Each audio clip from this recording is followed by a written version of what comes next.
दोस्तों जैसे ही ये खबर सामने निकल के आने लगी कि भारत सरकार की नई कैबिनेट के अंदर जो विदेश मंत्री हैं वो एस जयशंकर जी ही होने वाले हैं, वैसे ही विदेशों से भी भारत के लिए कई बड़ी खबरें सामने निकल के आ रही हैं। अब ये बात तो आप सभी जानते होंगे कि विदेश मंत्री एस जयशंकर जी ने अपने पिछले कार्यकाल में कई ऐसे कदम उठाए हैं जिससे हम उन सभी पश्चिमी देशों को उनको करारा जवाब दे चुके हैं, क्योंकि ये लगातार भारत के ऊपर कई प्रकार की टिप्पणियां करते आए हैं। लेकिन एक बार फिर इन सब देशों को एस जयशंकर जी का सामना करना पड़ेगा। और हम बात करें आज की बड़ी खबर की तो ये सामने निकल के आ रही है जर्मनी से। आप सभी जानते होंगे कि भारतीय नौसेना का एक इंपॉर्टेंट प्रोजेक्ट है जिसे हम प्रोजेक्ट 75I के नाम से जानते हैं, जिसके तहत भारत को 6 नई सबमरीन्स मिलने वाली है। लेकिन अब इस लिस्ट में जर्मनी सबसे आगे निकल चुका है, क्योंकि जर्मनी भारत को लिथियम आयन बैटरी के साथ फ्यूल सेल AIP टेक्नोलॉजी वाली सबमरीन्स ऑफर कर रहा है। और जर्मनी की कई ऐसी सबमरीन बनाने वाली कंपनीज भारत के इस लिस्ट में टॉप पोजीशन पर पहुंच चुकी हैं। तो क्या है भारत और जर्मनी के बीच होने वाले इस बड़े प्रोजेक्ट की खासियत, इस वीडियो में जानते हैं। लेकिन इससे पहले आप हमें कमेंट्स में इस बात का आंसर जरूर कीजिए कि इस समय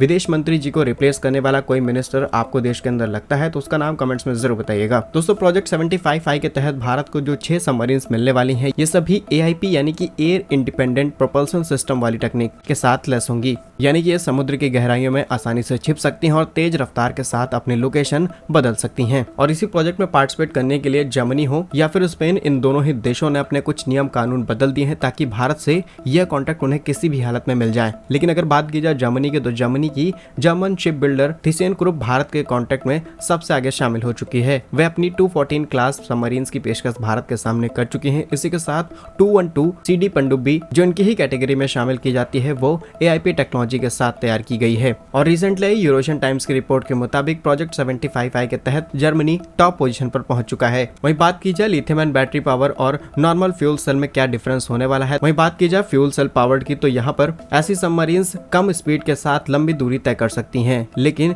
लिथियम आयन बैटरीज वाली हाई स्पीड के साथ चलाई जा सकती हैं और अभी यूरोपीय देश इसका इस्तेमाल नहीं करते हैं। तो एक हिसाब से देखा जाए तो इनके पास ये टेक्नोलॉजी लंबे समय से पड़ी हुई है और ये चाहते हैं कि ये टेक्नोलॉजी किसी भी देश को बेची जाए। क्योंकि अगर हम ईस्टर्न कंट्रीज की बात करें तो यहाँ पर जापान इस तरीके की सबमरीन्स का बड़े पैमाने पर इस्तेमाल कर रहा है, क्योंकि ये लंबे समय तक पानी के अंदर रह सकती हैं और भारतीय नौसेना में ऐसी सबमरीन्स की जरूरत है। और अगर एक भी ऐसी सबमरीन हम यहाँ पर इंस्टॉल कर लेते हैं तो ये पूरे बे ऑफ बंगाल को कवर करने वाली है। क्या कुछ माना है जर्मनी के इस बड़े ऑफर के बारे में, हमें कमेंट्स में जरूर बताइए। भारत के ऐसे ही वीडियोस पाने के लिए वीडियो को लाइक और चैनल को सब्सक्राइब जरूर कीजिए। वंदे मातरम, भारत माता की जय।